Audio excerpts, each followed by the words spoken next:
Sebanyak 270 daerah tingkat 2 dan provinsi akan menyelenggarakan pemilihan kepala daerah serentak di kurang lebih 317.000 tempat pemungutan suara di seluruh Indonesia. Ya, meski pandemi COVID-19 masih membayangi, namun tampaknya pemerintah bersikukuh untuk tidak menunda gelaran tersebut. Ini memang memberi keuntungan kepada para kandidat yang sudah dikenal. Nah, terutama adalah para petahana kan gitu. Nah, kita tahu kalau nggak salah petahana di 270 daerah yang sekarang sedang memerintah itu lebih dari 70% kan bisa maju lagi. Jadi memang pilkada dalam suasana seperti sekarang memang cenderung menguntungkan petahana. Apalagi kemudian di masa pandemi, program utama yang banyak itu kan bantuan-bantuan sosial kepada masyarakat. Nah, bantuan-bantuan sosial itu tentu saja yang paling banyak muncul dan menyalurkan adalah para petahana kan gitu. Beberapa pihak menyayangkan lantaran kesiapan teknis dianggap belum cukup dalam kurun waktu 5 bulan ke depan. Sementara sebagian lagi menganggap bahwa tak ada pilihan lain untuk ditunda lagi. Ini lantaran fokus pemerintah sudah tak lagi pandemi semata, melainkan juga ke sektor ekonomi. Saya lihat memang waktu untuk persiapan selama hampir 5 bulan ini kan itu cukup sebetulnya kan kalau digunakan. Sampai hari ini tampaknya kan tidak ada halangan yang berarti itu. Masyarakat misalnya tidak menolak gitu. Masih belum ada penolakan, ada demo menolak pilkada atau apa misalnya kan nggak ada. Jadi tampaknya masyarakat kita sudah melihatnya normal-normal ini tampaknya. Sementara itu, dari pihak Badan Pengawas Pemilu menyebut, tantangan pilkada serentak kali keempat ini ialah memastikan protokol kesehatan berjalan sebagaimana mestinya. Untuk itu, Bawaslu melaksanakan nota kesepahaman bersama dengan Kementerian Kesehatan.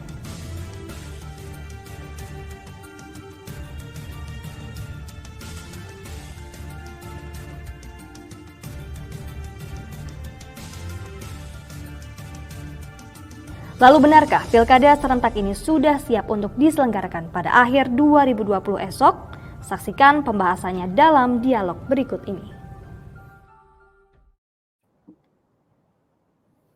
Selamat pagi, halo, Assalamualaikum warahmatullahi wabarakatuh.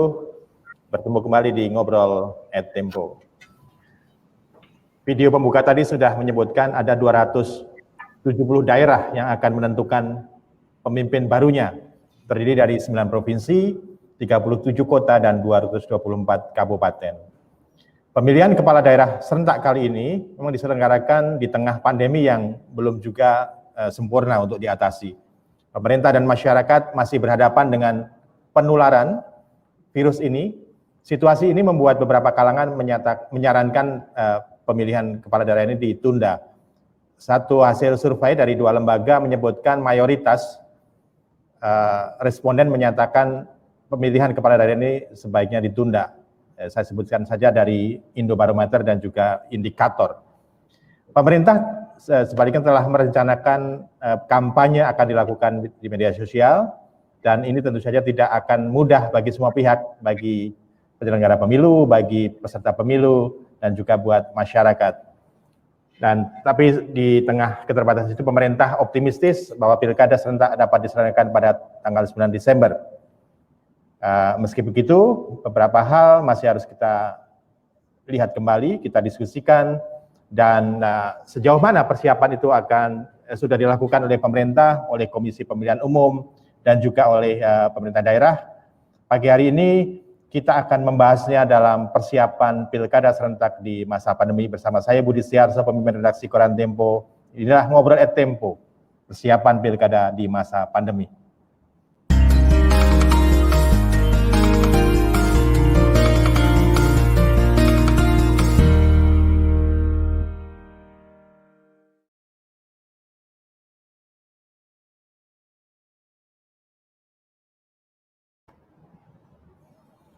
Saya akan membahas topik ini bersama sejumlah narasumber yang sangat berkompeten. Yang pertama adalah Bapak Henry Subiakto, staf ahli Menteri Komunikasi dan Informatika. Selamat pagi Pak Henry. Ada juga Bapak I. Dewa KD Wiarsara Kasandi, Komisioner Komisi Pemilihan Umum. Selamat pagi Pak Raka. Selamat pagi Pak. Sudah bersama kita juga ada Bapak Budi Santosa, Direktur Fasilitas Kepala Daerah dan DPRD Kementerian Dalam Negeri. Selamat pagi Pak. Selamat pagi Mas. Selamat pagi. Ya. Dan yang terakhir ada juga Bapak Bernardus Wisnuwijaya, Deputi Bidang Sistem dan Strategi Badan Nasional Penanggulangan Bencana. Selamat pagi Pak Wisnu. Selamat pagi Pak Budi. Ya. Pak, kabar Bapak-Bapak semua? Semua baik ya? Sehat-sehat? Selamat ya. Alhamdulillah. Ya. Baik, kita akan mulai diskusi hari ini dari Pak Budi ya. Ini saya mulai dari Kementerian Dalam Negeri karena memang ini sebenarnya sangat dekat dengan Kementerian Bapak, pilkada serentak yang akan dijalankan pada tanggal 9 Desember ini. Mungkin buat teman-teman semua yang mengikuti acara ini, kita akan refresh kembali sebenarnya apa sih yang menjadi landasan atau menjadi alasan dari Kementerian Dalam Negeri atau pemerintah untuk tetap menjalankan pemilihan kepala daerah serentak pada bulan Desember, meskipun sebenarnya ini masih semua orang masih dikhawatirkan dengan penularan pandemi yang masih cukup tinggi kalau kita lihat angka hari per hari. Silakan Pak Budi untuk merefresh kembali apa sih alasan pemerintah untuk tetap menjalankan pilkada serentak pada tahun ini. Terima kasih Mas Budi. Jadi sebenarnya kita mendudukkan persoalan ini bahwa penyelenggara pilkada ini masyarakat, artinya KPU, Bawaslu dan teman-teman yang di KPU Bawaslu di provinsi maupun di daerah. Ya. Kita semua tahu bahwa mekanisme demokrasi ini harus berjalan dengan baik karena di masa COVID ini belum pernah ada pengalaman kita bersama melaksanakan demokrasi di dalam kondisi pandemi COVID ini. Ya. Yang paling mendasar barangkali Mas Budi bahwa kita belum pernah ada pengalaman berdemokrasi dalam kondisi COVID dan pelaksana COVID ini belum ada pakar manapun yang memprediksi kapan pelaksanaannya akan berakhir.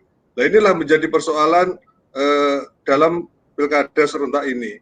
Di dalam tataran perundang-undangan, sekali lagi Mas Budi, bahwa semua peraturan perundang-undangan sudah siap untuk mendukung pelaksanaan pilkada ini. Saya kira gitu. Jadi kita harus ada kepastian di era demokrasi ini untuk memilih kepala daerah. Jadi ini sebenarnya kayak semacam kewajiban sirkulasi kepemimpinan daerah yang harus tetap dilakukan meskipun situasinya ya bisa disebut ini darurat atau krisis gitu Pak Budi ya. Ya, jadi gini Mas Budi, bahwa apapun yang terjadi, kepala daerah ini, maksud kami pemilihan kepala daerah harus berjalan dengan baik, karena ini memilih pimpinan di daerah yang mengemban penyelenggaraan pemerintah daerah di kondisi COVID ini. Ya. Jadi bisa kebayang kalau yang diisi ini bukan kepala daerah yang beneran istilah saya, bukan hasil pemilu dari penunjukan dari kita-kita. Ini kan resistensi politiknya sangat tinggi sekali. Bahwa yang powerful pun akan kesulitan berkomunikasi dengan Dewan khususnya untuk mengendalikan COVID ini. Jadi ini memang menurut hemat kami pilihan yang sangat tepat bahwa pilkada harus dilaksanakan di 9 Desember tahun 2020 ini. Tadi saya mohon maaf tidak mengkritisi Mas Budi ini, tadi pemerintah tidak berkampanye Mas, jadi 9 Desember itu sudah keputusan penyelenggara pemilu itu. Ya. Artinya keputusan dari KPU, DPR RI dan ke pemerintah sendiri. Saya kira keputusan begitu. Bersama ya. Keputusan bersama ya Pak ya. Ya. Keputusan bersama, bukan keputusan Kemdagri itu. Ya baik. Pak Budi, dari ketika ya tadi keputusan bersama sebelum diputuskan ada nggak sih semacam perkiraan-perkiraan risiko dan kemudian juga apa namanya ya kemungkinan yang akan muncul ketika pilkada ini tetap berjalan. Tentu saja tadi sudah disebutkan bahwa ini adalah usaha untuk menciptakan pemerintahan yang legitimate ya, yang memang sangat diperlukan untuk perang melawan COVID ini. Nah, tapi ada nggak sih risikonya kalau ini tetap dijalankan dalam analisa Kementerian Dalam Negeri? Gugus tugas kan sudah memberi arahan bahwa bagaimana melaksanakan pilkada dalam kondisi COVID, Mas. Bahwa masyarakat pun dalam arti ini KPU sudah mengeluarkan PKPU bagaimana proses pelaksanaan pilkada dalam kondisi COVID. Yang penting kita semua mengikuti aturan yang dikeluarkan oleh lembaga kementerian yang berwenang bagaimana melaksanakan kegiatan dalam kondisi COVID ini. Harapan kita justru karena ada pilkada ini, masyarakat semakin sadar bagaimana hidup berdampingan dengan kondisi COVID ini, kan gitu. Sekarang kalau kita lihat di mal-mal, di semua kan orang sudah pakai masker semua. Saya yakin nanti orang ke TPS juga lebih ketat lagi. melaksanakan pencoblosan dengan memperhatikan pandemi COVID ini kan gitu. Protokol kesehatan maksud kami. Ya, satu sebelum saya beralih ke Pak Henry nanti, Pak Budi, Pak Menteri Dalam Negeri Tito Karnavian menyebutkan sebenarnya justru pilkada ini kesempatan buat tadi disebutkan 70% ya kepala daerah incumbent untuk membuktikan kinerjanya. Ini suatu statement yang memang begitu atau sebenarnya ada juga justru peluang untuk penyalahgunaan wewenang gitu ya, karena banyak bansos mereka bisa memanfaatkan ini untuk kepentingan politik setiap incumbent. Dalam analisa Kementerian Dalam Negeri seperti apa Pak Bud? Jadi Bapak Mendagri sudah mengingatkan beberapa kali kalau ada beberapa orang di luar mengatakan ini dimanfaatkan incumbent, justru posisi incumbent saat ini berat sekali Mas Budi. Karena kalau dia tidak sukses menangani COVID, saya kira untuk periode kedua sangat berat sekali dia. Jadi kan justru program-programnya berpihak kepada rakyat tidak, kan begitu. Ini kan justru yang menilai langsung masyarakat. Jadi kalau ada anggapan incumbent memanfaatkan jabatannya, potensi yang ada, justru itu menjadi titik lemah bagi kami kalau dia tidak berpihak kepada rakyat. Kalau menurut saya ini justru masyarakat, rakyat yang diuntungkan terhadap calon-calon bagaimana beradu program untuk memanjakan lah istilah kami, semua kegiatannya berpihak kepada rakyat. Saya kira begitu. Baik. Jadi ini ada sisi positifnya gitu ya menurut Kementerian Dalam Negeri. Saya beralih ke Pak Henry. Salah begitu, Mas. Iya, Pak Budi. Saya beralih ke Pak Henry. Ini salah satu kunci keberhasilan pilkada kan adalah penyebaran informasi ya, penyebaran informasi kepada publik, kepada masyarakat yang memang nanti sangat berkaitan erat dengan hajatan 5 tahunan ini, terutama kepada para pemilih. Nah, bagaimana Kominfo menjalankan fungsi yang penting ini di tengah wabah yang masih berlangsung, Pak Henry? Ya, Mas Budi. Ya. Sebenarnya tidak hanya komunikasi publik, tapi ada dua. Tugas kita ini sekarang ada dua. Satu, selain komunikasi publik untuk mensukseskan pilkada di era pandemi yang tadi masih banyak orang khawatir dengan COVID. Yang kedua adalah ini pilkada 2020 ini juga nanti ada hal yang memanfaatkan teknologi informatika, yaitu namanya e-rekap. Jadi teman-teman KPU itu sudah menyiapkan penghitungan secara rekapitulasinya itu nanti menggunakan teknologi. Jadi tidak harus pakai berbendel-bendel yang dikirim dari daerah ke pusat misalnya begitu, atau dari wilayah-wilayah TPS sampai ke kabupaten kota misalnya begitu, KPU kabupaten kota. Jadi pakai teknologi. Otomatis Kominfo juga punya peran dalam konteks ini kan, infrastruktur telekomunikasi ataupun infrastruktur informatika itu menjadi suatu hal yang tidak kalah penting. Yang kedua yang memang sudah menjadi kebiasaan kita adalah komunikasi publik, yaitu bagaimana memproses, menyebarkan informasi tentang ada tiga. Sebenarnya kalau biasanya itu hanya dua, Mas. Biasanya hanya dua yang kita bahas, yaitu namanya electorate information, tentang tata cara, gimana pilkadanya, gimana nanti milihnya, gimana ngitungnya, memberikan suara itu gimana yang benar dan sebagainya, itu electorate information.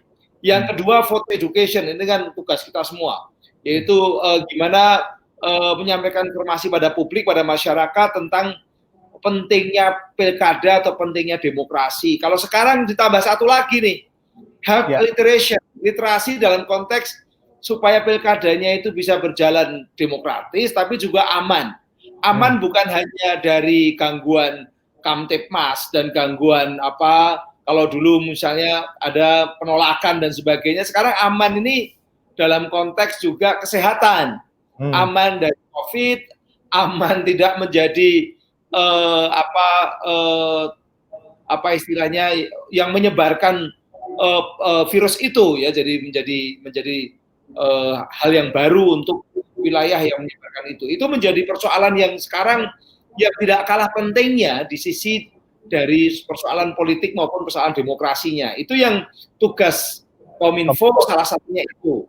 Nah, selain itu ada juga tugas-tugas yang sudah lama, misalnya kita mendorong media untuk ikut mencerdaskan masyarakat, untuk ikut mensukseskan bagaimana pilkada ini menjadi lebih kredibel dan aman juga, ngawasi supaya tidak ada yang namanya tadi yang disebut Mas Budi, tidak ada yang memanfaatkan bantuan-bantuan sosial misalnya begitu, ataupun juga persoalan ya hal yang buruk yang lainnya ya gitu ya, atau katakanlah ini ya apa istilahnya, memang kan kenakalan pelaksananya misalnya begitu, atau pesertanya. Itu yang kita lakukan. Yang terakhir yang tidak kalah penting, Kominfo selalu ini tugas dari dalam waktu yang panjang, tidak hanya di pilkada, hampir di semua persoalan, yaitu gimana kita menangani persoalan hoax, persoalan informasi yang disinformasi yang terjadi di media abal-abal dan lain-lain. Ini tidak kalah penting, Mas. Itu yang juga kami punya peran, termasuk salah satunya adalah men-take down atau bekerja sama dengan teman-teman Bawas, dengan KPU, mencari atau situs-situs yang memang berbahaya, yang menyebarkan informasi yang hoax tadi, yang kita lakukan upaya-upaya untuk men-take down-nya. Itu yang tugas Kominfo di situ. Jadi ada komunikasi publik, teknologi tadi untuk irekap, kemudian literasi dan juga menangkal berita-berita negatif. Saya akan masuk persatu Pak ya. Nanti detailnya di segmen berikutnya. Tapi saya tertarik tadi soal komunikasi publik ini. Tadi saya sebutkan ada 2 lembaga survei yang menyatakan bahwa 70% atau mayoritas dari responden berpendapat sebaiknya pilkada ditunda. Nah, bagaimana Kominfo bisa meyakinkan yang kalau ini merepresentasikan masyarakat, ini kan mayoritas, bahwa pilkada ini penting, bahwa pilkada ini memang harus dijalankan tadi kalau disebut oleh Kementerian Dalam Negeri. Nah, bagaimana ini untuk meyakinkan mayoritas masyarakat ini, Pak, yang dicerminkan melalui hasil survei, 2 lembaga yang cukup kredibel gitu? Ya, tentu saja kita harus bekerja sama dengan semua stakeholders untuk menjelaskan mengenai kenapa harus tanggal 9 Desember. Pertama kan ini sudah ditunda dulu kan, kemarin harusnya kan September kan, sudah ditunda. Nah, kemudian tadi ada jawaban dari Pak Budi juga dari Kemendagri bahwa yang namanya COVID itu WHO aja nggak bisa menjelaskan kapan selesainya. Kita memang sudah ada titik-titik cerah akan ada vaksin dan sebagainya. Kapan selesainya, kapan berhentinya kan nggak ada yang menjanjikan bahwa 2021 pasti selesai, kan nggak ada yang menjanjikan seperti itu. Para ahli nggak ada, WHO pun tidak. Makanya mau tidak mau ini juga menjadi pertimbangan. Yang kedua, yang namanya masa jabatan dari para pimpinan daerah itu kan memang 5 tahun sekali, itu berdasarkan konstitusi maupun berdasarkan perundang-undangan ya. Berdasarkan undang-undang memang 5 tahun sekali. Sehingga kalau 5 tahun sekali mau tidak mau itu harus kita jaga juga. Kenapa harus jaga? Itu bagian dari proses regenerasi para pimpinan-pimpinan kita. Jangan lupa loh ya, yang namanya pilkada ini kan tidak hanya sekedar memilih bupati, wali kota atau gubernur, tapi ke depan nanti kan juga sampai ke pimpinan nasional juga. Kalau di tingkat pilkada itu terhambat, berarti tingkat nasionalnya juga bisa terhambat, kan begitu kan? Kualitas pilkada juga menentukan kualitas tingkat nasional nantinya. Dan itu demokrasi kita itu dinilai tidak hanya dari sisi pilpres dan pileg, tapi juga pilkada ini juga bagian dari demokrasi. Makanya kita jagain betul itu.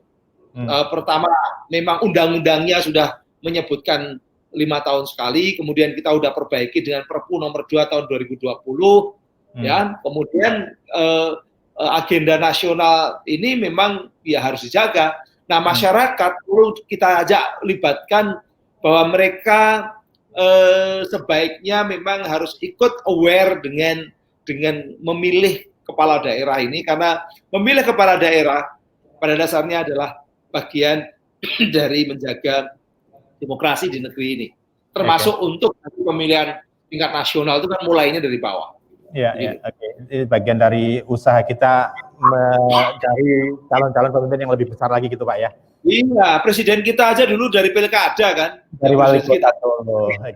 Baik, saya beralih ke Pak Raka nih Pak Raka. Ini tahapan-tahapan pelaksanaan pilkada kan sudah mulai bergerak ya, ada pencalonan dan seterusnya. Ini kalau dari laporan-laporan yang diterima oleh KPU dan sekarang kebetulan Pak Bapak juga sedang menjalankan rapat kerja teknis begitu, ada nggak sih laporan-laporan spesifik yang menggambarkan persiapan pelaksanaan pilkada serentak di tengah pandemi ini, Pak Raka? Ya, baik, terima kasih Pak Budi dan Bapak-Bapak yang hadir pada acara hari ini ya, Pak Budi, Pak Wisnu ya, dan Pak Hendy yang saya hormati dan pemirsa semua. Jadi secara umum ya, sampai hari ini saya pantau ya, baik di pusat maupun di daerah, tahapan pilkada ini kan sebetulnya berjalan ya, berjalan dengan cukup lancar ya. Betul tadi disampaikan dalam pengantar acara ngobrol Tempo ini, belum ada ya penolakan yang signifikan di lapangan dan mudah-mudahan itu tidak terjadi karena pilkada ini tentu sangat penting ya, dan KPU sebagai lembaga penyelenggara pemilu maupun pemilihan tentu melaksanakan apa yang menjadi amanat konstitusi, apa yang menjadi ketentuan undang-undang dan juga apa yang menjadi keputusan ya yang sudah diambil melalui mekanisme ketatanegaraan ya. Tadi sudah disebutkan ya bahwa inilah keputusan antara KPU, pemerintah dan DPR. Nah, apa indikatornya? Pertama, kalau kita bicara pembentukan badan penyelenggara ad hoc ya, itu PPK ya, kemudian PPS, termasuk PPDP ya, itu sudah terbentuk dan sudah melaksanakan tugasnya. Kemudian tahapan verifikasi dukungan faktual sudah berjalan, termasuk tahapan coklit ya. Saya memantau di daerah itu berjalan ya.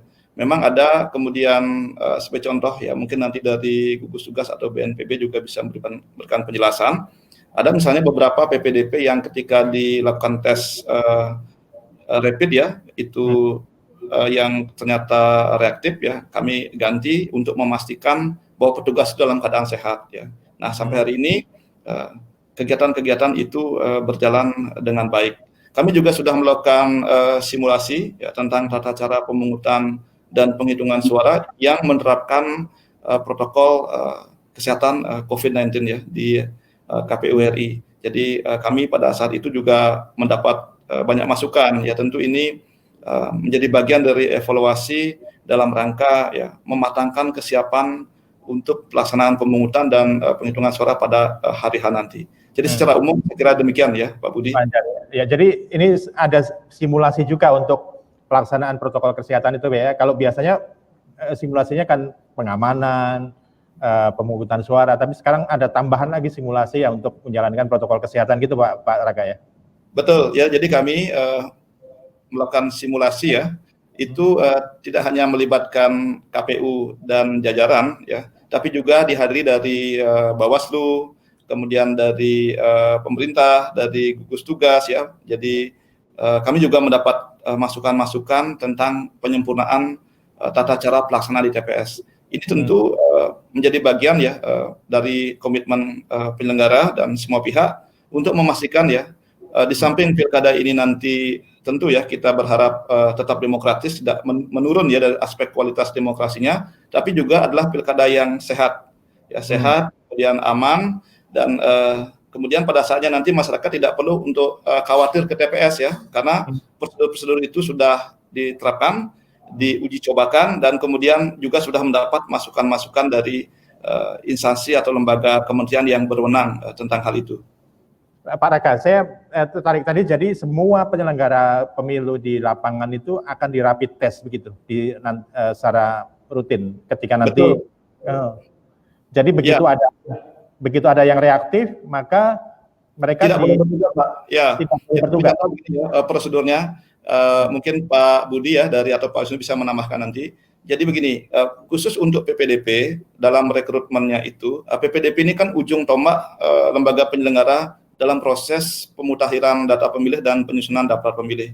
Beliau-beliau ini ya hadir langsung melakukan coklit dari rumah ke rumah, kemudian salah satu tugasnya adalah menempel stiker ya ketika proses itu sudah berjalan. Nah, ini harus dipastikan bahwa mereka itu sehat gitu ya. Jadi nanti setelah direkrut ya, kemudian direview, kalau tidak ada fasilitas untuk itu, setidaknya mendapat surat keterangan dari puskesmas atau rumah sakit ya bahwa yang bersangkutan tidak dalam keadaan influenza misalnya. Itu sesuai dengan surat dari gugus tugas ya, kami merujuk ke situ. Nah, jika ada yang kemudian terindikasi itu diganti ya. Jadi mohon maaf, jadi bukan sekedar untuk kami mengatakan mereka diganti, tapi untuk melindungi yang bersangkutan dan melindungi masyarakat. Itu untuk PPDP ya. Nanti KPPS juga demikian. Kemudian kami ya di pusat, di provinsi sampai dengan kabupaten kota juga. Nah tentu teknis-teknis tentang protokol ini sudah diatur, tapi kami siap menyesuaikan ya sepanjang itu memang mendapat otorisasi ya dari pihak-pihak yang berwenang. Mengapa demikian? Ya untuk memastikan kesehatan dan keselamatan semua pihak begitu. Ya saya kira begitu. Oke, Pak Wisnu, bagaimana tadi untuk persiapan tadi melakukan yang secara teknis saja rapid test gitu ya kepada semua petugas-petugas di lapangan yang menjalankan proses pemilu ini. Apa namanya, Satgas ya? Kalau sekarang istilahnya Satgas Pak ya? Bukan Satgas, ya. Ya, bagaimana Satgas berkoordinasi dengan semua penyelenggara pemilu nanti untuk menjalankan prosedur seperti itu? Ya baik, terima kasih Pak Budi dan para narasumber. Jadi sebelum ke sana mungkin saya memberikan gambaran tadi beberapa hal yang telah ditanyakan terkait dengan ketidakpastiannya karena ada COVID ini ya. Ya. Jadi pilihan yang terbaik adalah bahwa kita harus beradaptasi dengan situasi yang baru ini. Karena kita tahu bahwa kita harus beradaptasi supaya kita tetap nanti produktif dalam dalam hidup ini dan juga aman COVID. Kenapa seperti itu? Karena ancaman pandemi seperti ini ada kecenderungan semakin hari semakin meningkat, semakin cepat perulangannya. Maka kita harus membiasakan diri untuk beradaptasi dengan risiko ini. Dan kita tahu sebenarnya bahwa risiko ini kan tidak hanya COVID sebenarnya. Di belakang COVID ada masalah ekonomi, sosial, semuanya juga bisa menjadikan nanti menjadi lebih buruk lagi. Nah, yang penting di sini adalah Pak Wisnu, ya. Saya mohon maaf, tadi di setiap hari semakin semakin ke sini ya, jangan waktu ini semakin cepat Pak perulangan terkait dengan masalah wabah. Karena memang lingkungan sudah tidak terlalu bagus, jadi wabah ini semakin cepat. Kita tahu ada flu burung dan sebagainya, walaupun itu belum meledak, tetapi ada potensi ke sana yang perlu kita perhatikan, dan ini kita harus bisa hidup bersama atau beradaptasi dengan hal seperti itu. Kita tahu bahwa tahun 100 tahun yang lalu ada flu Spanyol yang menyebabkan banyak korban jiwa juga di Indonesia ini. Nah, hal seperti ini yang menurut saya kenapa kita harus segera bangkit dan beradaptasi dengan itu. Karena kuncinya adalah kalau protokol yang sederhana saja yang sebenarnya kunci dari kita aman, yaitu kita bisa menjaga jarak, kita memakai masker untuk protek karena masuknya hanya lewat mulut sama hidung sama mata, kita bisa menjaga itu. Kemudian cuci tangan, itu sebenarnya simpel tetapi di luar kebiasaan kita. Itu yang kita biasakan dengan hidup ini. Nah, kemudian kami dalam hal ini satuan tugas itu dalam kegiatan ini lebih nanti bisa membantu dalam hal pengelolaan risiko. Dengan contohnya adalah bahwa kita nanti akan memberikan informasi-informasi daerah-daerah mana saja, daerah pilkada ini yang memiliki risiko, apakah itu risiko tinggi, kemudian sedang, kemudian ringan, kemudian sampai yang memang sudah tidak ada kasus lagi. Sehingga kita tidak melihat seluruh Indonesia itu merah semua. Nyatanya nggak sebesar itu, progresnya juga bagus. Jadi kami terus nanti bekerja sama dengan semua pihak, agar pada saat Desember, ini semuanya juga dalam kondisi risikonya cukup memungkinkan untuk dilaksanakan. Dan kita tekan terus, sehingga risiko menjadi kecil. Nah, kemudian dalam hal-hal teknisnya, Kementerian Kesehatan juga sudah mengeluarkan beberapa aturan terkait dengan protokol ini, yaitu KMK nomor 382 terkait dengan aktivitas perkantoran, kemudian di 382 itu terkait dengan aktivitas di tempat umum dan fasilitas umum. Nah, itu yang kita gunakan sebagai dasar. Nah, kemudian teknis lebih detail lagi terkait dengan pengaturan-pengaturan ini, karena kita tahu bahwa yang menularkan adalah manusia, vektornya manusia, maka nanti apakah itu petugas atau itu nanti pemilih, itu juga semuanya bisa saling menularkan penyakit ini, sehingga kita protek minimal dari para petugasnya supaya tidak menularkan dan tidak tertular, itu menggunakan APD dan memastikan mereka sehat, sehingga nanti akan ada rapid test, kemudian dari situ kalau nanti reaktif, itu yang memastikan bahwa dia positif atau tidak adalah swab. Jadi begitu ketemu di situ langsung di swab, kalau mereka negatif bisa melanjutkan, tetapi kalau nanti itu memang positif ya memang harus dikarantina dulu. Karena kuncinya ya karantina 14 hari, dicek lagi mereka sudah tidak positif lagi, itu sebenarnya sudah sehat lagi, tidak menularkan. Itu saja kira-kira yang bisa saya sampaikan. Terima kasih. Jadi sangat ada banyak sekali penyesuaian-penyesuaian yang akan berjalan nanti ketika pelaksanaan pemilihan kepala daerah. Bapak-bapak sekalian dan teman-teman semua yang mengikuti acara ini, kita masih akan melanjutkan diskusi tentang persiapan pilkada di masa pandemi.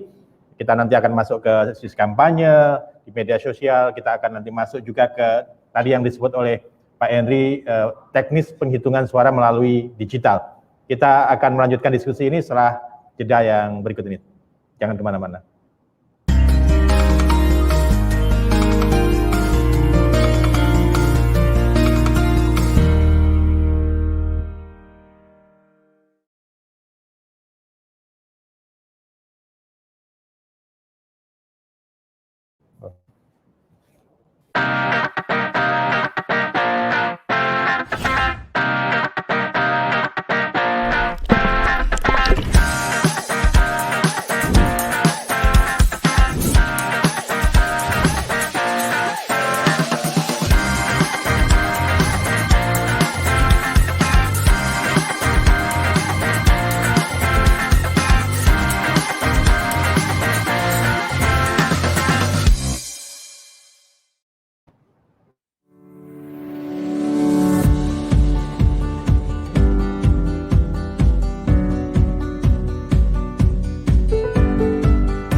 Masih di Ngobrol Tempo, persiapan pilkada di masa pandemi. Bersama saya Budi Siarso, pemimpin redaksi Koran Tempo. Kita akan kembali ke Pak Henry. Pak Henry, tadi sudah disinggung sedikit tentang tahapan pemilu kali ini, ada masa kampanye yang pasti juga akan sangat berbeda dibanding pemilu-pemilu sebelumnya. Nah, pemilu kali ini akan lebih banyak dilakukan melalui online, digital, teknologi gitu. Nah, ini bagaimana Kominfo memastikan semua itu bisa berjalan lancar, karena ya kita tahu semua tidak semua daerah itu rata fasilitas internetnya, fasilitas yang berhubungan dengan digital ini. Bagaimana Kominfo bisa menjadi fasilitator yang berkaitan dengan kebutuhan ini? Ya, begini Mas Budi. Pertama, kalau menurut teman-teman KPU, kemarin saya juga berdiskusi dengan mereka. Teman-teman KPU itu sudah menyiapkan yang namanya e-rekap. Jadi rekapnya yang nanti dikirimkan secara elektronik. Belum sampai e-voting. Kalau e-voting memang belum. Ya. Ini rekap pemilu ya Pak ya? Iya, masih. Jadi untuk pilkada ini ada e-rekap ya, e-rekap sampai e-rekap. Jadi rekapitulasinya itu sudah mulai menggunakan teknologi IT. Ya. Itu. Jadi ya mudah-mudahan ini juga lancar. Kami tentu saja Kominfo memastikan untuk memfasilitasi untuk daerah-daerah ya itu supaya bisa dilaksanakan untuk pengiriman data-data ini itu. Ke depan kalau memungkinkan ya, Kominfo ini sekarang sedang gencar-gencarnya ingin menyelesaikan semua infrastruktur di seluruh Indonesia supaya bisa memanfaatkan 4G yang generasi keempat ya 4G. Karena memang sekarang masih belum semuanya itu ya 4G. Untuk apa? Ke depan supaya ini kayak pilkada, kayak pemilu itu betul-betul kalau bisa menggunakan teknologi digital. Coba kalau pakai teknologi digital kan nggak usah repot apa prosedur-prosedur kesehatan, mungkin tidak terlalu rumit seperti sekarang. Ini kalau sekarang ini kan boleh dikatakan harus semuanya harus pakai APD misalnya begitu ya. Karena kan ketemu orang gitu kan. Ya. Tapi kalau menggunakan e-voting, nah ini yang belum sampai ke sana. Tapi saya atau kami ya Kominfo memang berkeinginan minimal 5 tahun ke depan itu sudah bisa menggunakan itu. Cuma problemnya begini, teknologi sebenarnya kita ini siap, Mas. Bahkan mungkin infrastruktur pun kalau dipaksakan bisa saja gitu ya. Yang agak dimulai dengan kalau pilkada ini dimulai dengan daerah-daerah yang sudah bagus infrastrukturnya. Kan di Jawa sudah cukup bagus, di Indonesia bagian barat juga sudah banyak yang cukup bagus. Tapi problem utama di negeri kita kan trust. Kalau pakai digital kan kira-kira sudah muncul nggak trust-nya? Jangan-jangan lalu mereka khawatir, lalu nolak, karena nggak kelihatan digital itu. Ya. Ini yang perlu kita sosialisasikan. Betul. Yang namanya ya, mohon maaf, kita mungkin coba masuk dulu ke kampanye, Pak. Ini kampanye kan bagian yang penting juga dari tahapan pemilihan kepala daerah ini ya. Terutama tadi Pak Eri juga sudah menyinggung tentang banyaknya hoax, banyaknya kabar kibul gitu ya, kalau istilah hoax itu kabar kibul, atau juga banyak penggunaan internet yang memang untuk keperluan kampanye hitam dan seterusnya. Ini bagaimana Kominfo kemudian bisa menjembatani antara kebutuhan bersosialisasi untuk kampanye pilkada serentak, tapi juga ini ada potensi ancaman dari hoax dan semacamnya gitu. Iya, selama pilkada, kemudian pemilu ataupun juga proses politik di media sosial itu dilihat sebagai ajang perang, seperti dalam bukunya Peter Singer yang menulis Like War, the Weaponization of Social Media, itu memang hoax akan selalu ada, Mas.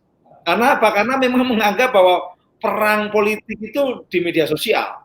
Kalau udah perang politik di media sosial, maka berbagai macam manipulasi dan cara-cara untuk membuat orang tertarik, orang ikut mengikuti opininya, mengikuti sikapnya itu yang dilakukan di berbagai negara. Nah, kita oke lah kalau itu adalah perang opini, oke, enggak apa-apa. Tapi kalau sudah masuk dalam konteks pelanggar hukum karena misalnya ada penipuan, ada kepalsuan dan sebagainya, kemudian bahkan menggunakan tadi ada illegal access, ada yang cracking sana, phishing sana, doxing dan sebagainya, itu kan melanggar hukum. Nah, Kominfo tentu saja bekerjasama dengan penegak hukum untuk mengurangi atau menekan persoalan-persoalan pelanggaran hukum di dunia digital ini. Itu yang kita lakukan. Oke, kan kita juga tahu ini akun-akun tokoh-tokoh besar di dunia bahkan ikut diretas juga kan. Siapa tahu juga kita akan mengalami hal yang sama di dalam negeri kita. Ya, memang seperti itu. Karena perspektifnya sama di Amerika, di berbagai negara, perspektifnya sama, like war, nganggep bahwa sosial media itu seperti perang. Ya. Sehingga kalau di perang ya perebutan senjata, ngerusak kendaraan orang, gitu kan, termasuk tadi menyebarkan. Kalau perang itu membunuh aja boleh, apalagi cuma menipu. Ini yang jadi problem di berbagai negara. Nah, kita coba untuk mengingatkan ini. Jadi dan sekarang media sosial sudah menjadi senjata, Pak ya? Senjata, weaponization of social media kata mereka. Ya, saya ke Pak Raka, Pak Adi, dari Kementerian Dalam Negeri, apakah ada semacam gambaran atau evaluasi begitu dari daerah-daerah tadi yang saya sebutkan tidak semua memiliki fasilitas yang sama, kecepatan internet, kecepatan teknologi digital dan seterusnya ini kan berbeda-beda. Nah, bagaimana memastikan bahwa bukan Pak Raka, Pak Budi dari Kementerian Dalam Negeri. Bagaimana Kementerian Dalam Negeri kemudian menjembatani perbedaan fasilitas teknologi ini untuk tetap agar semuanya bisa menjalankan tahapan pemilu dengan baik.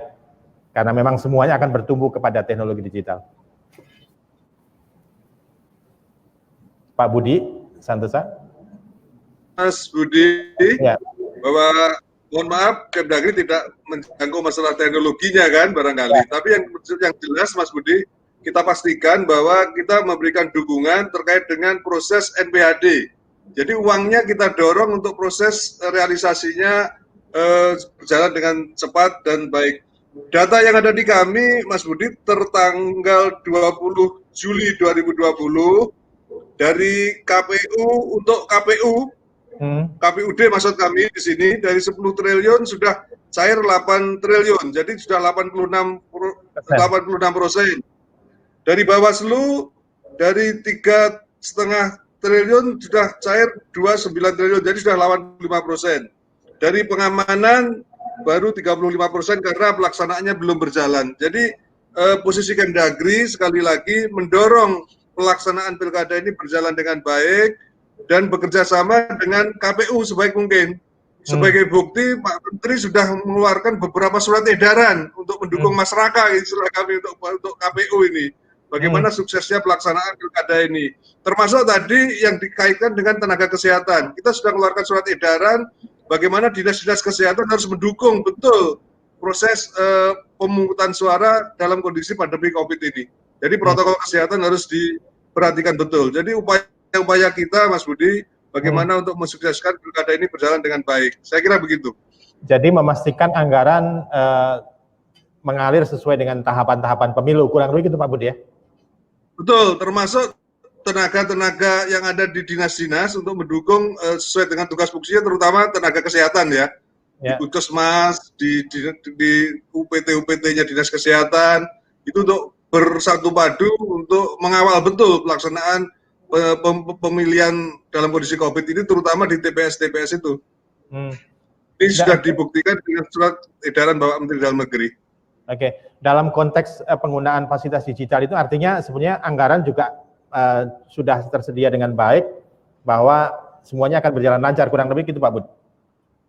Ya, kaitan dengan anggaran kan tentunya KPUD yang mendesain kan anggarannya kemana-kemana, dan kita yang penting dari APBD transfer ke KPU, Bawaslu dan keamanan berjalan dengan baik, itu aja. Kami tidak Kemdagri tidak akan mencampuri teknis pelaksanaannya. Yang jelas kita memberikan dukungan bagaimana proses pelaksanaannya berjalan dengan baik dengan mendorong anggaran jangan sampai ada persoalan di dalam proses pencairannya. Saya kira gitu, Mas. Iya, oke, Pak Raka, ini mungkin saya boleh diceritakan model kampanyenya nanti seperti apa sih Pak untuk pilkada serentak yang memang sangat khusus tadi, ini pertama kali kita menjalankannya gitu di tengah pandemi.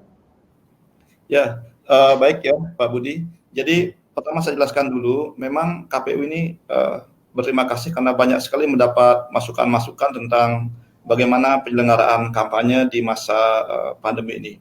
Tapi memang karena KPU ya sekali lagi menyelenggarakan tahapan berdasarkan ketentuan undang-undang, maka perlu disampaikan bahwa undang-undang induk dari pilkada ini kan masih ya undang-undang yang ada, yaitu Undang-Undang 10 tahun 2016.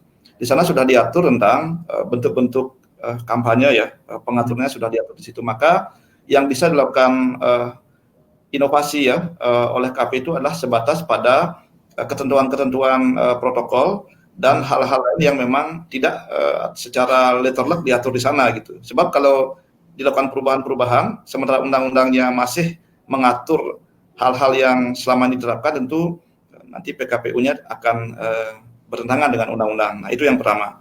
Maka kemudian desain kampanyenya itu ada dua ya. Pertama memang bagi daerah-daerah yang belum terfasilitasi infrastruktur IT secara memadai, masih dimungkinkan dalam bentuk sebagaimana sebelumnya. Tentu dengan penerapan protokol kesehatan yang ketat ya. Itu pertama. Kemudian yang kedua, KPU juga mendorong kampanye melalui media daring ya. Nah, jadi itu sudah diatur di dalam peraturan KPU nomor 6 tahun 2020 ya. Nah, kemudian sejalan dengan itu ya mohon izin saya sampaikan dalam dialog yang baik ini, KPU juga sudah bersurat kepada DPR dan pemerintah. Kami sedang melakukan penyempurnaan terhadap peraturan KPU induknya ya, peraturan KPU nomor 4 tahun 2017 ya, ini untuk menyesuaikan dengan kebutuhan kampanye di media sosial ya, media daring itu bagaimana nanti pelaksanaannya. Nah, sebagai contoh ya, misalnya itu, Pak? Gimana Pak? Apa isinya saat itu Pak? Jadi begini, selama ini kan bentuk kampanye yang diatur itu lebih banyak kampanye tatap muka ya.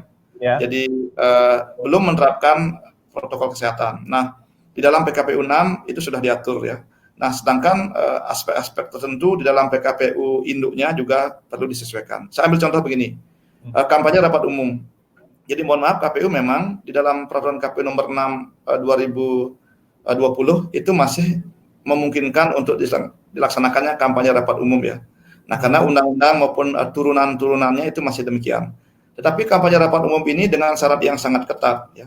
Baru bisa dilaksanakan jika misalnya nanti Satgas COVID-19 ini menyatakan daerah itu bebas COVID ya. Kami akan minta rekomendasinya tentang hal itu. Kemudian yang kedua, sebelum diputuskan, sebelum disusun jadwalnya, akan ada rapat koordinasi antara KPU, kemudian Bawaslu, ya, tim kampanye pasangan calon, kemudian tentu pemerintah, ya, apakah nanti Satgas COVID atau Dinas Kesehatan gitu ya. Nah, sehingga kemudian di sana diambil keputusan.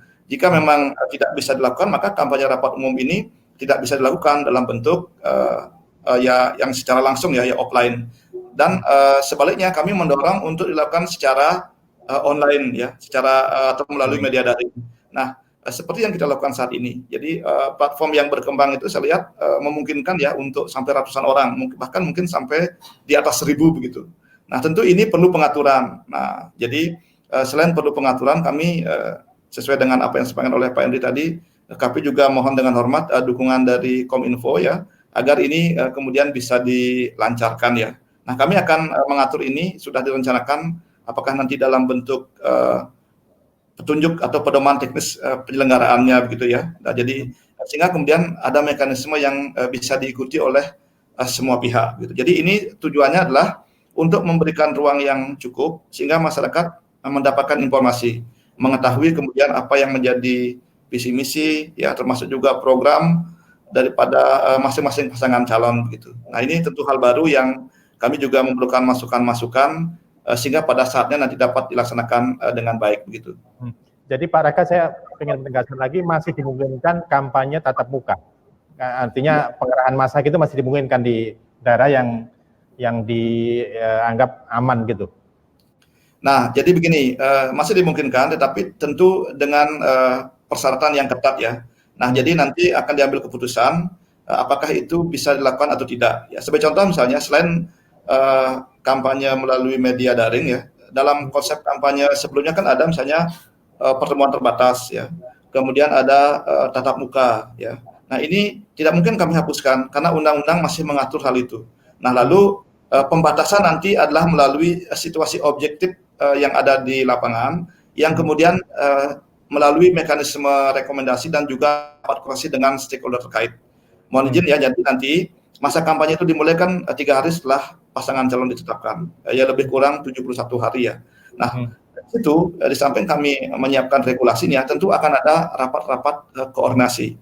Jadi pertimbangannya ada 2 ya, bagaimana prinsip-prinsip kampanye yang demokratis berjalan, kemudian juga keamanan dan kesehatan ini terjamin begitu ya. Tetapi nanti jika ternyata situasinya eskalasinya meningkat ya, dan para pihak sudah duduk bersama, bisa saja KPU memutuskan ya sejumlah jenis kampanye di lapangan itu tidak mungkin dilakukan ya, tidak dilakukan, tetapi didorong melalui media sosial ya atau media daring begitu.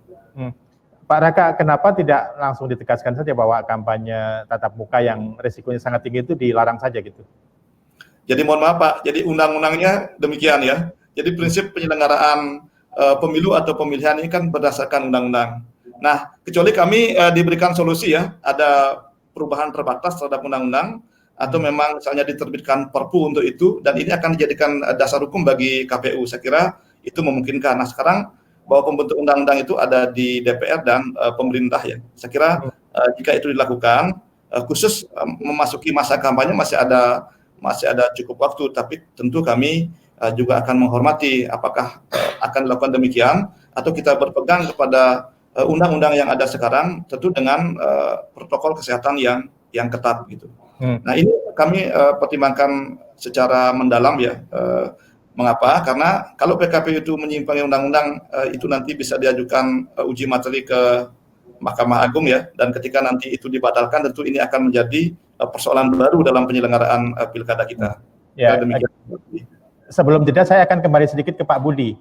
Mungkin nggak Pak ada usulan dari pemerintah untuk mengajukan Perpu tadi yang diharapkan bukan diharapkan ya, salah satu jalan keluar agar tidak ada pengerahan massa selama masa kampanye yang tadi disebut oleh Pak Raka. Kementerian Dalam Negeri ada nggak inisiatif ke sana untuk mengusulkan Perpu?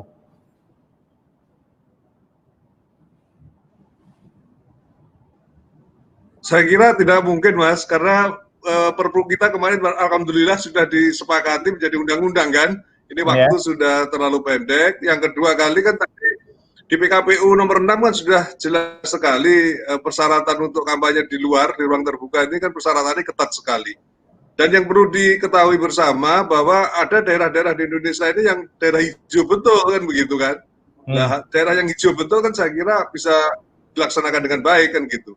Dan saya yakin masyarakat walaupun ada undangan kampanye menghadiri, kalau kondisi kayak ini dia sudah berpikir ulang kan gitu. Tidak mungkinlah dia menghadiri dengan mempertaruhkan risikonya kan gitu.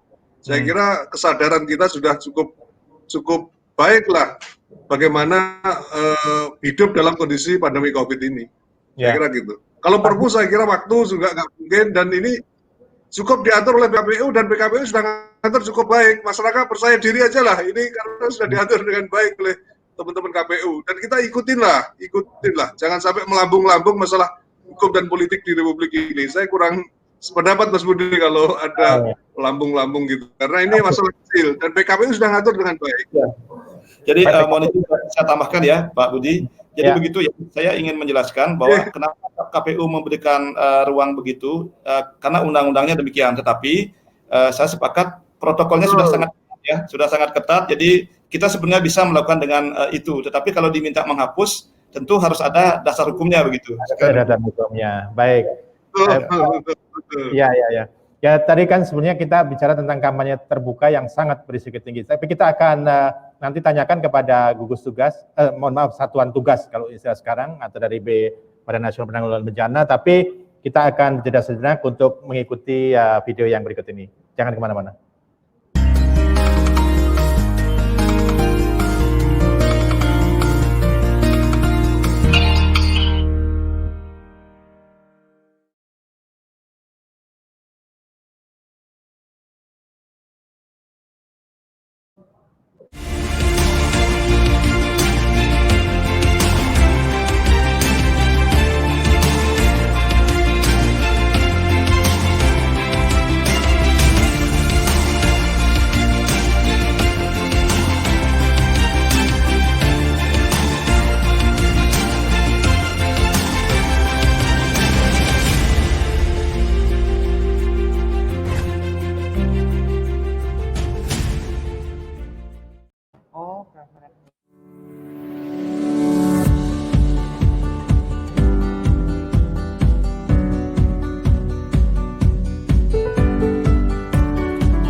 Masih di Ngobrol Tempo bersama saya Budi Siarso, persiapan pilkada di masa pandemi.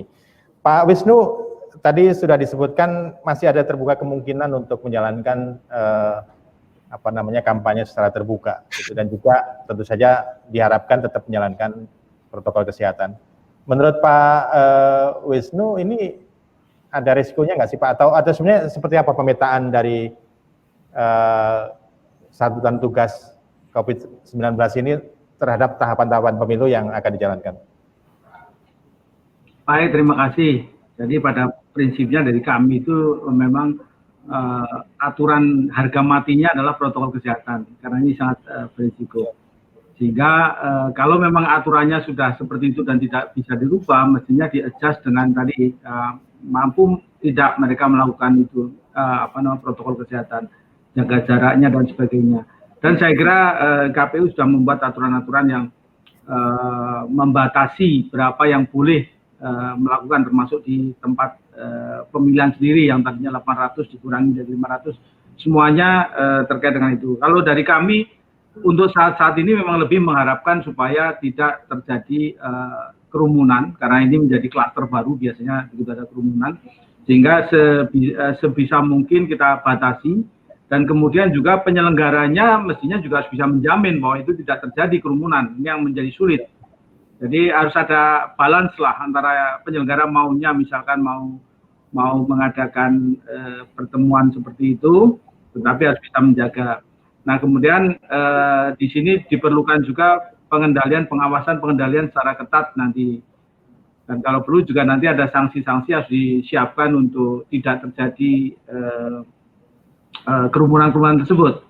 Nah, kemudian beberapa tahapan yang mestinya harus dipenuhi juga secara umum yang terkait dengan masalah pengamanan terhadap COVID ini, kami selalu menekankan bahwa pertama yang harus kita lakukan itu adalah prakondisi dulu.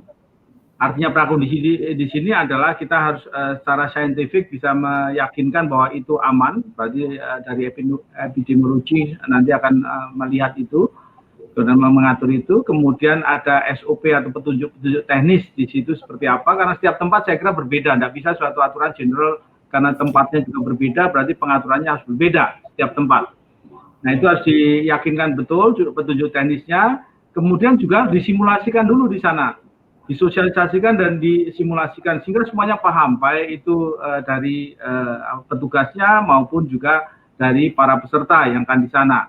Tapi sekali lagi itu harus bisa jaga jarak dan menghindari kerumunan. Ini yang tadi akan agak berbeda dengan semangat dari kampanye itu. Tapi inilah adaptasi. Nah kemudian kalau kita sudah meyakinkan itu dengan semua pertimbangan secara ilmiah tadi, baru kita memikirkan timing kapan akan dilakukan itu.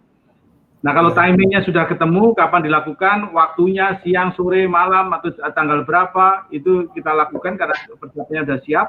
Kemudian yang berikutnya adalah prioritas. Prioritas itu menyangkut masalah tempatnya di mana, kemudian apa yang harus dilakukan di situ. Ada batasan-batasan lagi, berapa lama bisa ketemu di sana. Nah ini yang aturan-aturan yang lebih teknis lagi dari undang-undang itu saya kira. Karena undang-undangnya tidak mungkin lagi dirubah saat ini. Nah koordinasi antar pihak, artinya gugus tugas daerah, nanti kan kita punya satgas daerah, itu juga harus diajak berkomunikasi untuk kita secara bersama-sama, karena ini kan pekerjaan kita bersama sebenarnya. Jadi kita harus saling support. Dan yang terakhir adalah tadi pengendalian, monitoring, harus ada pengawasan ketat, ada sanksi kalau diperlukan, supaya walaupun sanksinya bukan sanksi-sanksi yang ini ya, tapi harus ada insentif, disinsentif untuk itu. Saya kira itu, Mas. Iya, jadi kalau dari pemetaan di kantor Bapak ini, Pak Wisnu, ya. Dari 270 ini ada nggak sih yang satu atau beberapa daerah yang menjadi concern dari Satgas gitu, untuk terutama karena berkaitan dengan pandemi ini? Dari 270 yang akan menyelenggarakan pemilihan. Nah, saya bisa tampilkan posisi tanggal 19 Juli, saya izin share untuk menyampaikan itu.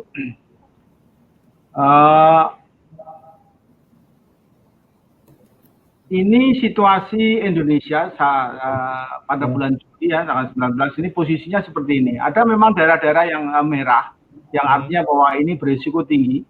Yang kita ada 8 ya, itu di Jawa yang paling banyak sebenarnya kasusnya ada di Jawa. Di Jawa itu kita punya daerah-daerah yang sekarang kita waspadai, mulai dari DKI, kemudian Jawa Barat, Jawa Tengah, Jawa Timur, 4 daerah ini. Sedangkan yang di luar nanti ada Kalimantan Selatan, Sulawesi Selatan, kemudian sebenarnya ada di Sumatera Utara dan juga ada di Papua dan Sumatera Selatan. Kemudian ini progresnya cukup menarik sebenarnya dari 31 Mei, di mana yang merah itu ada 21%, artinya berisiko tinggi. Kemudian yang sedang itu 32%, kemudian yang kuning 26%, dan yang hijau 19%. Ini kemudian berkembang sampai 19 Juli, ternyata kita bisa menekan zona merah itu tinggal 6,81%. Tapi sekali lagi ini dinamis sekali. Kita pantau terus, kita ikuti terus, dan kita akan mencoba pada saat bulan Desember atau mungkin Oktober ini sudah bisa menekan lebih banyak, minimal sampai ke kuning atau orange paling tinggi. Ini yang kita terus kita upayakan. Ya. Kemudian ini yang menarik lagi, grafik ini menunjukkan bahwa yang tinggi sekali ini kurvanya ini di Jawa Timur, dan kita lihat sudah ada penurunan, tapi harus kita jaga betul. Yang agak lumayan perlu perhatian ini Jakarta. Jakarta DKI sekarang meningkat terus juga. Ini juga kita waspadai. Kemudian yang Jawa Tengah ini juga cenderung meningkat, tapi ini akan kita tekan terus. Ini dinamikanya naik turun seperti ini karena memang belum stabil. Nah, ini yang semua upaya dari prevention, kemudian dari responnya kita perkuat. Kita di daerah yang tadi saya sebutkan, itu kita perkuat betul, mulai dari testingnya, rumah sakitnya kita perkuat, tenaga SDM-nya juga kita perkuat. Nah, ini yang terkait dengan tadi, zona-zona di pilkada, di 270 kabupaten dan ada provinsi. Ini ada 20 risiko tinggi saat ini, beberapa yang ini, dan ini update terus setiap minggu kami update. Jadi perkembangan ini nanti menjadi dasar bagi tim untuk menentukan seberapa ketat harus kita lakukan di zona-zona tersebut. Ini mungkin akan ada perbedaan protokol lebih waspada, lebih ketat di daerah zona-zona yang merah ini. Ya. Dan beberapa hal yang perlu kita lakukan tadi untuk prinsip keselamatan, berkala rapid test, gunakan APD, minimal APD standar, ya tidak usah harus APD semua pakai baju itu, tidak perlu, karena sebenarnya pintu masuknya hanya di 3 di muka tadi, sama tangannya kemana-mana itu terus masuk ke mulut. Nah, ini yang menjadi bahaya. Saya kira itu, Mas. Oke, baik. Jadi sebenarnya tadi petanya juga masih sangat warna-warni gitu Pak, ada orange, ada merah, tapi ini memang pada akhirnya nanti banyak akan bertumbuh kepada dalam hal kampanye, mungkin banyak di media sosial, di online, secara online gitu. Saya kembali ke Pak Raka sedikit, KPU ada panduan nggak sih Pak untuk berkampanye secara daring ini melalui teknologi digital ini? Yang agak spesifik begitu? Terima kasih Pak Budi. Jadi secara umum sudah diatur ya, baik dalam PKPU 4 2017, termasuk yang sedang kami usulkan untuk proses perubahannya, maupun dalam peraturan KPU nomor 6 tahun 2020. Namun sebagaimana yang saya sampaikan tadi, tentu kami akan terus ya melakukan persiapan ya, termasuk bagaimana kemudian pedoman teknis yang lebih detail. Nah, ini sedang dalam proses ya, jadi supaya tidak terbalik urutannya. Jadi begitu PKPU-nya selesai, segera pedoman teknis itu disusun. Bahan-bahan sudah dihimpun dan sebagaimana saya sampaikan tadi, kami sudah mendapat masukan yang sangat baik ya dan sangat banyak. Tentu itu menjadi perhatian kami ya, menjadi atensi kami. Jadi diharapkan persiapan ini akan selesai ya sebelum masa kampanye dimulai, sehingga akan cukup persiapan ya untuk sosialisasi maupun cukup persiapan juga bagi peserta pemilu untuk melaksanakannya nanti di lapangan gitu. Oke. Satu lagi yang tadi disebut oleh Pak Henry, ada e-rekap ini Pak. Ini nanti penggunaannya seperti apa di KPU? Baik ya, mengenai e-rekap ini KPU sudah mengembangkan aplikasinya, dan ini sebetulnya merupakan generasi berikutnya dari Situng ya. Jadi e-rekap itu dalam konsep sementara ada 2 nanti fungsinya. Pertama adalah sebagai tindak lanjut Situng untuk keterbukaan informasi publik ya. Itu jadi masyarakat dapat informasi tentang bagaimana perkembangan hasil pemungutan dan penghitungan suara. Tetapi yang kedua adalah didesain sebagai fungsi untuk menggantikan rekap secara manual gitu. Nah, kami di Bali, mohon izin Pak Henry ya, kebetulan di kampung saya itu kan sejak tahun 2008-2010 itu sudah biasa dilakukan e-voting untuk pemilihan kepala dusun ya. Di mana itu Pak? Di Jemberana ya, di Kabupaten Jemberana Pak. Jadi waktu itu bahkan Bupati Jemberana mengajukan uji materi agar e-voting bisa dilakukan dalam pilkada. Nah, begitulah perkembangan di masa lalu ya. Nah, ini sedang kami jajaki apakah memungkinkan untuk melakukan e-rekap yang menggantikan rekap secara berjenjang gitu. Kami juga melakukan pengecekan ya melalui KPU setempat bagaimana kesiapan infrastrukturnya ya. Ternyata dari seluruh TPS yang ada, informasi terakhir hanya 3 TPS yang kemungkinan aksesnya agak lambat ya, tapi lainnya dalam keadaan baik. Nah, begitu. Demikian juga nanti kami akan menjajaki daerah-daerah lain begitu. Nah, tentu untuk ini ada dua hal. Saya setuju sekali. Pertama, kepercayaan publik ya, trust itu menjadi penting. Yang kedua, tentu dukungan infrastruktur. Nah, ini nanti dari Kominfo ya, kami betul-betul mohon disupport sehingga jika ini memang bisa diterapkan ya untuk dua tujuan tadi ya, sebagai bentuk keterbukaan informasi publik di sebagian banyak daerah yang memang belum menggantikan rekap manual itu, tapi sebagian akan sebagai pilot project. Nah, mudah-mudahan untuk pilkada serentak nasional nanti ini sudah bisa diterapkan secara nasional dalam arti menggantikan rekap berjenjang itu. Saya kira begitu. Jadi rekap manualnya tidak akan dijalankan atau tetap dijalankan, tapi ada dua proses rekap yang manual. Jadi, dan begini, kami sedang mendalami ya. Opsinya begini, untuk keterbukaan informasi ya kepada masyarakat tentu dari proses penerapan aplikasi ini dia ya melalui foto begitu ya, dia akan bisa mengupload sebagai informasi awal. Dan untuk yang sebagian besar ya, ini sementara ya, jadi kami masih jajaki dalam waktu dekat ini belum menggantikan rekap secara manual dan berjenjang. Tapi ada beberapa daerah yang memang betul-betul siap, ini akan menggantikan ya, akan menggantikannya, akan dikombinasikan sistemnya sehingga bisa lebih efisien dari segi waktu, dari segi penyediaan formulir dan lain sebagainya. Dan KPU saat ini sedang melakukan dua hal. Pertama, ya finalisasi e-rekap itu sendiri. Kemudian yang kedua adalah melakukan satu perencanaan ya, daerah-daerah mana yang memang sudah siap untuk menggantikan rekap secara manual itu.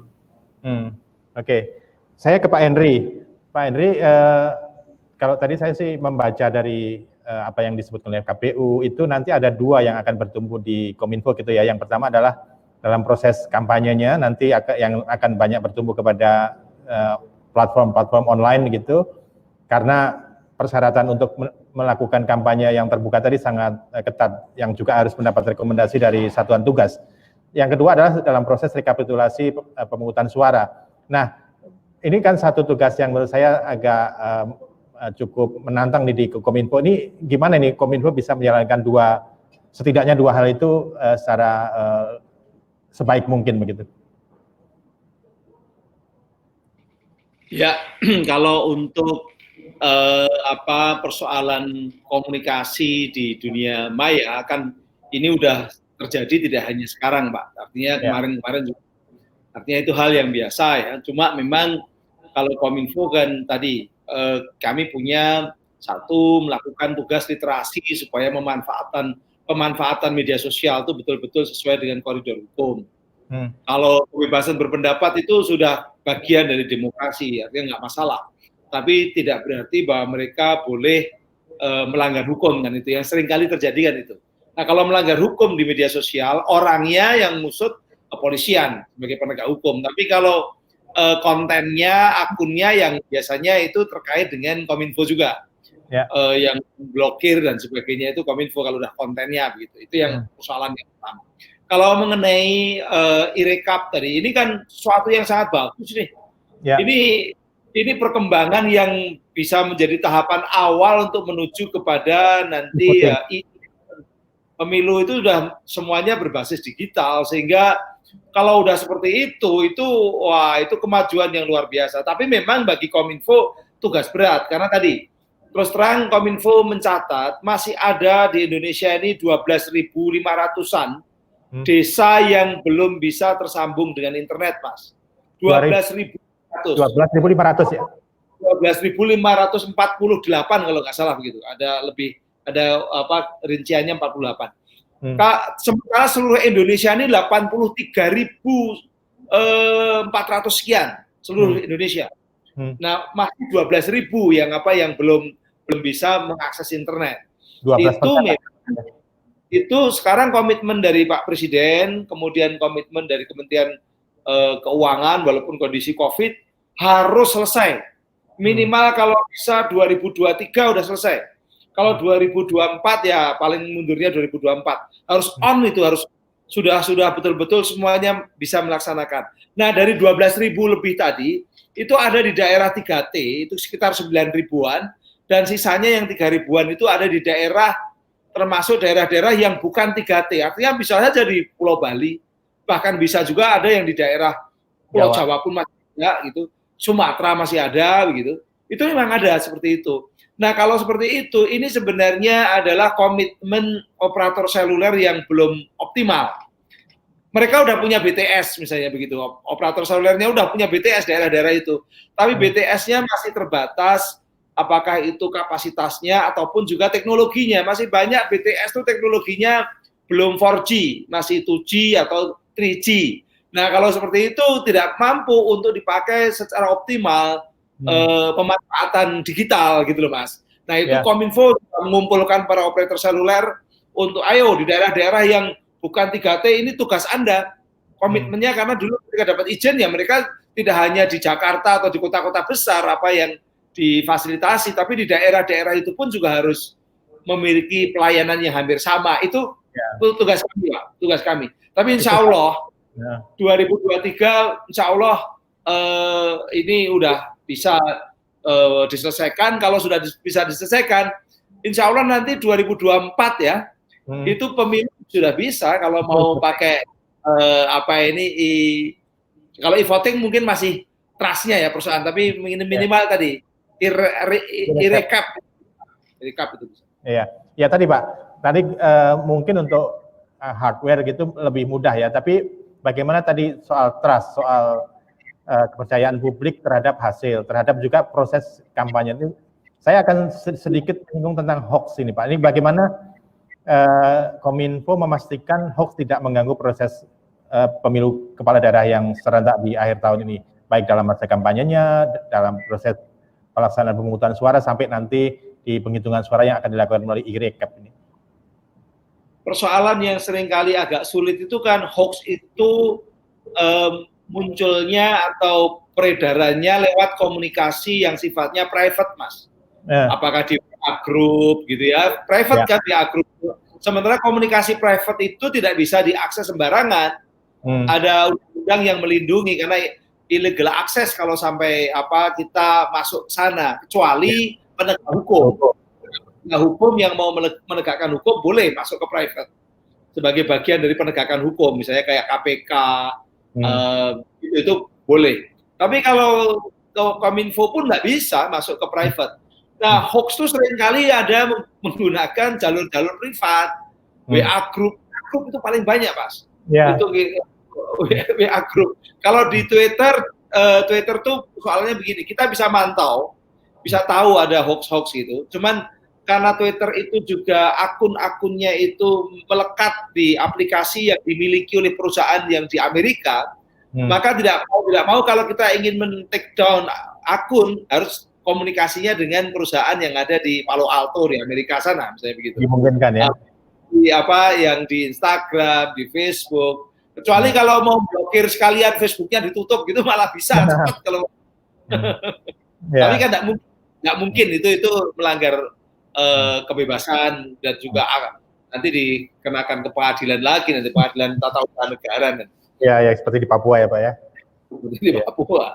Pak Penri, sebenarnya salah satu yang bisa menangkal hoax itu kan perlakuan yang sama terhadap semua, katakanlah kalau ada orang yang menyebarkan hoax dan sebagainya itu diperlakukan yang sama. Nah, selama ini ada tudingan bahwa kalau dilakukan oleh kelompok pendukung pemerintah ini seperti dibiarkan, tapi kalau yang agak kritis kemudian diperlakukan ada tindakan hukumnya. Nah ini saya sedikit sebelum nanti saya akan minta closing statement dari semua narasumber. Perlakuan yang sama di depan hukum ini menurut Pak Henry sudah dilakukan belum sih oleh pemerintah? Oh ya, itu kalau itu kan persepsi, kalau menganggap tidak adil misalnya begitu itu persepsi. Selalulah kalau persepsinya yang melawan pemerintah menganggap bahwa wah yang pro pemerintah katakan atau pro politik ini kok diperlakukan beda dengan begitu pula yang sana kok nggak tindak. Sementara yang pro katakanlah yang pendukung pemerintah atau petahana atau apa begitu ya, itu juga sering mengatakan bahwa kenapa tidak tegas, pemerintah itu nggak tegas, artinya itu persepsi. Kalau dalam konteks hukum tentu saja semua diperlakukan sama. Yang sering kali menjadi masalah tuh begini, Mas. Masyarakat kita itu punya kultur ingin menghukum seberat-berat. Sementara undang-undang, aturan hukumnya kadang-kadang nggak sesuai dengan keinginan masyarakat yang ingin dikit-dikit menghukum itu. Sehingga apa? Akhirnya ya yang terjadi adalah, loh kok nggak nggak ditegakkan hukumnya, loh kok melempem dan sebagainya. Itu persoalan-persoalan yang sering kali muncul di lapangan. Saya sendiri sebagai orang yang sering jadi saksi ahli, sering menghadapi bahwa keinginan masyarakat, keinginan yang lapor, wah dihukum. Padahal hukum undang-undangnya nggak bisa seperti itu. Ya. Itu terjadi. Makanya lalu sering malah muncul persepsi bahwa undang-undang ITE itu undang-undang yang draconian code, undang-undang yang menakutkan. Padahal enggak. Banyak yang lepas dari undang-undang ITE itu, malah lebih banyak yang lepas. Meskipun banyak juga yang kena hukumnya, Pak ya. Ini dalam konteks kita lihat kalau memang dia betul-betul ini ya melanggar hukum dan itu memang firm, ya pasti kena. Atau kalau orang yang tidak kena, harusnya nggak kena, tapi tiba-tiba dia terkena undang-undang ITE atau undang-undang lain, kadang-kadang saksi ahlinya yang tidak ahli beneran. Atau prosedurnya yang kurang pas gitu. Ya. Baik Pak Henry, sebelum kita nanti menutup diskusi pada pagi hari ini, saya akan meminta semua narasumber untuk memberikan closing statement gitu ya, tentang pemilihan kepala daerah yang kita lakukan untuk pertama kali dalam sejarah dilakukan dengan banyak keterbatasan karena memang situasinya masih dalam situasi pandemi. Saya akan mulai mungkin dari Pak Wisnu dari Satuan Tugas Penanganan COVID ini Pak, dari sisi ancaman wabahnya ini terhadap pelaksanaan demokrasi yang memang wajib tadi menurut Kementerian Dalam Negeri untuk dilakukan. Terima kasih. Ya. Jadi saya kira ini kerja bersama, kita harus kolaborasi semua pihak, tidak bisa satu melaksanakan ini dengan prinsip kehati-hatian. Saya kira kita akan berhasil melalui masa-masa sulit ini dan ini adalah kemenangan kita bersama kalau kita bisa melakukan itu karena prinsipnya bahwa meskipun ada COVID, kita masih tetap harus mampu hidup dengan lebih produktif. Saya kira itu. Terima kasih. Baik, saya beralih ke Pak Budi dari Kementerian Dalam Negeri. Terima kasih Mas Budi. Jadi Pilkada serentak yang insya Allah dilaksanakan tanggal 9 Desember tahun 2020, tepatnya hari Rabu ini, ujian kita bersama untuk kita laksanakan secara sebaik-baiknya. Dalam tataran perundang-undangan kita sudah siap, bahkan alhamdulillah Perpu 2 sudah disetujui menjadi undang-undang. Dalam tataran peraturan PKPU, masyarakat artinya KPU sudah menyiapkan PKPU yang cukup baik. Kami selaku Direktur Kepala Daerah dan DPRD, kepentingan kami Mas Budi jujur aja, kami berharap kepala daerah yang dihasilkan nanti betul-betul yang kualitasnya sangat mumpuni. Karena mengemban penyelenggaraan pemerintahan di daerah dalam kondisi COVID ini sangat berat sekali. Kalau tidak punya kualitas dan mental yang bagus, saya kira berat pemerintah daerah berjalan dengan baik. Makanya kepada seluruh masyarakat, terutama Mas Budi dari media, Mas Media, mohon dukungannya untuk disosialisasikan bagaimana memilih kepala daerah yang baik dalam kondisi COVID ini. Karena nasib pemerintahan daerah ini ya tergantung ke penyelenggaraan pemerintahan di daerah, artinya tergantung kepala daerah dan DPRD. Saya kira gitu. Terima kasih Pak Budi. Pak Raka dari penyelenggara pemilu KPU. Baik ya. Jadi yang pertama tentu saya berterima kasih kepada Pak Budi ya dari Tempo dan jajaran. Jadi kami berterima kasih sekali acara ini dilakukan karena merupakan satu kesempatan bagi kami untuk menyampaikan bagaimana sebetulnya penyelenggaraan pilkada itu sendiri. Kemudian yang kedua, saya ingin menggarisbawahi bahwa Pilkada serentak 2020 ini betul-betul pilkada yang sangat penting dan strategis ya, karena menyangkut 270 daerah ya, yang merupakan sebagian besar dari wilayah negara Kesatuan Republik Indonesia ini. Ini harus sukses ya, dan tentu kami KPU tidak bisa sendiri. Jadi dukungan Bapak-Bapak sekalian, termasuk media ya, sangat penting bagi kami untuk meyakinkan masyarakat ya, bahwa pilkada ini selain penting dan strategis juga adalah sehat dan aman begitu. Nah dengan demikian ya tentu kami berharap akan berjalan lancar sampai keseluruhan tahapan selesai, terlahir kepala daerah yang legitimate ya, kemudian mampu mengatasi berbagai kesulitan dan masalah yang kita hadapi sebagai sebuah bangsa dan negara. Sekali itu yang dapat saya sampaikan, lebih kurangnya mohon maaf, dan sekali lagi saya mengucapkan terima kasih dan salam hormat saya untuk semua narasumber. Sekali demikian, terima kasih. Terima kasih Pak Raka, mudah-mudahan semoga lancar. Pak Henry yang terakhir. saya hampir sama bahwa ini pilkada di era pandemi ini adalah ujian untuk bangsa kita, untuk baik itu penyelenggara maupun juga masyarakat, bahwa menghadapi pandemi tidak boleh lalu kita menyerah begitu ya, tapi kita tetap harus bisa menyesuaikan diri. Sebenarnya yang namanya ancaman itu kan tidak hanya dari COVID, tapi ancaman itu di tengah jalan, di jalan raya di Jakarta aja ancaman nyawa kita bisa terancam, bisa tertabrak dan sebagainya. Tapi toh kita bisa, dan di tengah-tengah ancaman itu kita bisa menyesuaikan diri, ancaman dari kecelakaan, ancaman dari penyakit-penyakit lain yang juga lebih berbahaya. Nah sekarang dalam konteks pandemi, di tengah ancaman kita juga bisa produktif, bisa pilkada. Itu tantangan, ujian bagi penyelenggara, masyarakat maupun juga para peserta gitu ya. Yang kedua, ujian kedua dalam konteks keterbatasan tadi, kita harus jaga fisik dan sebagainya. Seberapa jauh para politisi, para peserta itu mampu kreatif dalam berkomunikasi, kreatif dalam mengajak masyarakat untuk memilih maupun juga memilih dirinya maupun juga ikut dalam pilkada, tapi dengan cara-cara yang sifatnya aman, yaitu apa? Menggunakan teknologi digital. Ini menjadi bagian dari ujian kita semua. Gitu. Kalau ini berhasil, berarti orang Indonesia memang ketika dapat COVID itu hikmahnya banyak. Gitu. Terima kasih. Baik, terima kasih Bapak-Bapak semuanya. Ini banyak hal yang mesti dilakukan untuk mempersiapkan pemilihan kepala daerah serentak pada tanggal 9 Desember.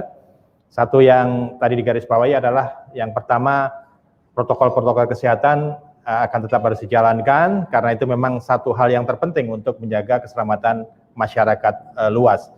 Dan dengan berbagai keterbatasan yang ada, tadi semua kita sudah mendengarkan penyelenggara pemilu, pemerintah, dan juga termasuk Satuan Tugas Penanganan COVID berkomitmen untuk mensukseskan jalannya hajatan 5 tahun di 270 daerah yang akan menjalankan pemilihan kepala daerah serentak. Terima kasih kepada semua para narasumber yang sudah bersedia menyediakan waktunya pada pagi hari ini. Terima kasih untuk informasi dan juga komitmen-komitmen yang tadi sudah disampaikan Pak Herdri, Pak Budi, Pak Wisnu, dan juga Pak Raka. Terima kasih sekali lagi untuk teman-teman semua yang mengikuti acara ini. Demikian tadi perbincangan kita di pagi hari tentang pemilihan kepala daerah serentak di masa pandemi bersama saya Budi Searso, pemimpin redaksi Koran Tempo. Kita bertemu kembali di acara Ngobrol Tempo selanjutnya. Saya pamit undur diri. Assalamualaikum warahmatullahi wabarakatuh.